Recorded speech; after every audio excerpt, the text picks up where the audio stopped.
Yes, my raps are filled with rage. One of these days, we gotta bust back for the homies. You have to be logical.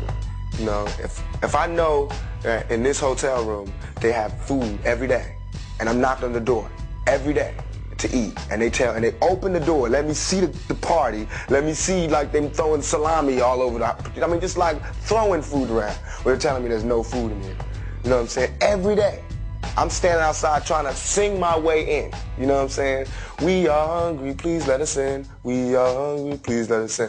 After about a week, that song is going to change to we hungry, we need some food. After 2-3 weeks, it's like, you know, give me all the food, we're breaking out the door. And after a year, you just like, you know what I'm saying? I'm picking the lock, coming through the door, blasting, you know what I'm saying? It's like you hungry, you reached your level, you don't want any more. We asked 10 years ago. We was asking with the Panthers. We was asking with them, you know, with civil rights movement. We was asking, you know. Now those people that were asking, they're all dead and in jail. So now what do you think we're going to do?